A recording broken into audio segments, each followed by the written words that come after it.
আসসালামু আলাইকুম রহমতুল্লাহ। প্রিয় দর্শক শ্রোতাবৃন্দ, দেখতে দেখতে আমাদের মাঝে কিন্তু রমজানের রোজা বিদায় নিতে চললো। আর মাত্র একটি রোজা বাকি, এরপরে কিন্তু ঈদ। তো ঈদকে কেন্দ্র করে কিন্তু বিভিন্ন যুবক ভাইরা এবং অনেক মুসলমানেরা তারা কিন্তু বিভিন্ন শরীয়ত বিরোধী কর্মকাণ্ড করে। তো আজকের ভিডিও ওই সমস্ত মুসলিম ভাইদের জন্য যারা ঈদকে কেন্দ্র করে বিভিন্ন শরীয়ত বিরোধী কর্মকাণ্ড করেন। তো মনে রাখবেন, ঈদ কিন্তু একটি পবিত্র জিনিস। সর্বপ্রথম আল্লাহ তাআলা একটি মাস রোজা আমাদেরকে দিয়েছেন। এই রোজা থেকে যারা একান্ত আল্লাহ তাআলার ইবাদত বন্দেগী এবং একান্ত আল্লাহ তাআলাকে রাজি খুশি করার জন্য ইবাদত বন্দেগী করে একটা মাস রোজা রেখে না খেয়ে রোজা থেকে এই একটা মাস যে ইবাদত বন্দেগী করলো, আল্লাহ তাআলা ওই সমস্ত বান্দাদের উপর খুশি হয়ে এই ঈদের দিন সময় বান্দাদেরকে সমস্ত গুনাহ মাফ করে দিয়ে মাসুম, একদম ছোট বাচ্চা যেরকম মাসুম থাকে ওরকম মাসুম বানিয়ে ঈদের ময়দানে ওঠান।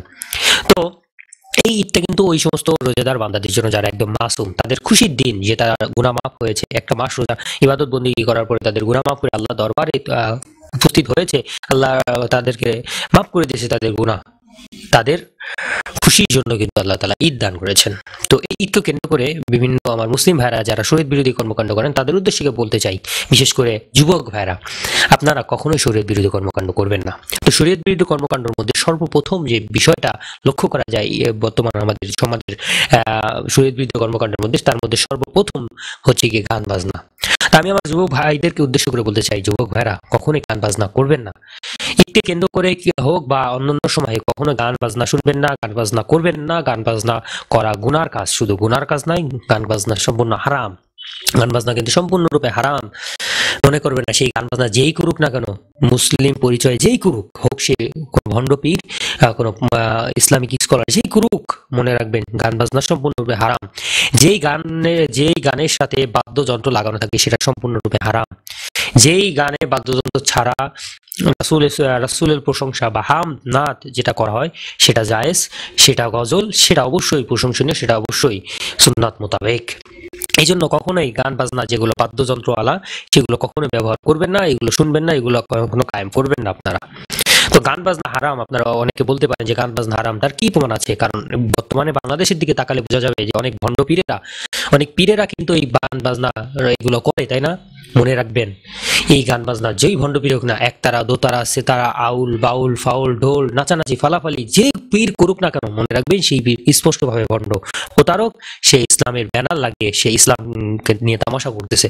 এগুলো ভণ্ড পীর, এগুলো থেকে দূরে থাকবেন। মনে রাখবেন, যেই পীর হোক যেই হোক না কেন, গান বাজনা যে করবে সে কখনোই জায়েজ কাজ করতেছে না, সে ভণ্ড, একজন প্রতারক। এখন যদি বলতে চান যে গান বাজনা যে হারাম বা গান বাজনা যে গুনার কাজ, কি প্রমাণ আছে? যে সর্বপ্রথম বলে হযরতে ইমাম কুরতুবী রাহমাতুল্লাহ আলাইহি উল্লেখ করেছেন যে সকল মাযহাবের মধ্যে গান বাজনা হারাম। অর্থাৎ ইমাম কুরতুবী রাহমাতুল্লাহ আলাইহি বলেন যে যত মাযহাব আছে সমস্ত মাযহাবের ইমামগণদের মতে এই গান বাজনা কিন্তু হারাম। তারপরে ফি গাউসুল আকবর থেকে হযরত বদরুদ্দীন আইনি রাহমাতুল্লাহ আলাইহি একটি হাদিস উল্লেখ করেছেন, যেখানে ১৫০০ বছর আগে হযরত নবীজি আহমদ মুহাম্মদ মুস্তাফা সাল্লাল্লাহু আলাইহি ওয়াসাল্লাম বলেছেন যে তোমরা গান বাজনা থেকে বেঁচে থাকো, কারণ গান বাজনা এক প্রকার শিরক, এগুলো শয়তানের পক্ষ থেকে। গান বাজনা শয়তান ছাড়া আর কেউ করতে পারে না। এই জন্য প্রিয় ভাইরা আমার, কখনো গান বাজনা এগুলো করবেন না। এগুলো কিন্তু শিরকের সমতুল্য, এগুলো এক প্রকার শিরক। গান বাজনা যে এগুলো এক প্রকার শিরক, এগুলো কিন্তু শয়তানের কর্মকাণ্ড, এগুলো শয়তানের পক্ষ থেকে, এগুলো একজন মুমিন করতে পারে না। মনে রাখবেন, রাসূলুল্লাহ সাল্লাল্লাহু আলাইহি ওয়াসাল্লাম কিন্তু বলেছেন যে গান বাজনা যারা করে তা গান বাজনা কিন্তু শয়তানের পক্ষ থেকে, এবং গান বাজনা শুধু শয়তানই করে। তাহলে আপনি যদি গান বাজনা এরপরও করেন রাসূলের হাদিস উপেক্ষা করে, রাসূলের হাদিস বাদ দিয়ে, মনে রাখবেন তাহলে কিন্তু আপনি শয়তান হয়ে যাবেন। অর্থাৎ রাসূলের হাদিস দ্বারা গান বাজনা দ্বারা শয়তান করে, তাহলে আপনি আপনারা গান বাজনা করেন তারা কিন্তু আপনারা শয়তান, তাই না? আপনারা কিন্তু মানুষরূপী শয়তান। এই জন্য আপনারা কখনোই রাসূলের হাদিস উপেক্ষা করে শিরকে লিপ্ত হবেন না, কারণ যেহেতু রাসূলুল্লাহ সাল্লাল্লাহু আলাইহি ওয়াসাল্লাম বলেছেন এগুলো এক প্রকার শিরক। এই জন্য কখনোই শিরকে লিপ্ত হবেন না। শিরকের গুনাহ কিন্তু বহুত খুবই মারাত্মক গুনাহ, নরমাল গুনাহ থেকে কিন্তু বহুত গুনাহ। এই জন্য কখনো গান বাজনা করবেন না। গান বাজনা কিন্তু এক প্রকার শিরক এবং গুনার কাজ, এটা আপনারা লিপ্ত হবেন না। রাসূলুল্লাহ সাল্লাল্লাহু আলাইহি ওয়াসাল্লামের হাদিস উপেক্ষা করে কাজ করবেন না, কখনোই করবেন না, মনে রাখবেন। এই জন্য কখনোই ঈদকে কেন্দ্র করে এই সমস্ত শরীয়ত বিরোধী কর্মকাণ্ড আপনারা লিপ্ত হবেন না। শরীয়ত কর্মকাণ্ড করে ঈদের মতন একটা পবিত্র দিনকে আপনারা অপবিত্র করবেন না।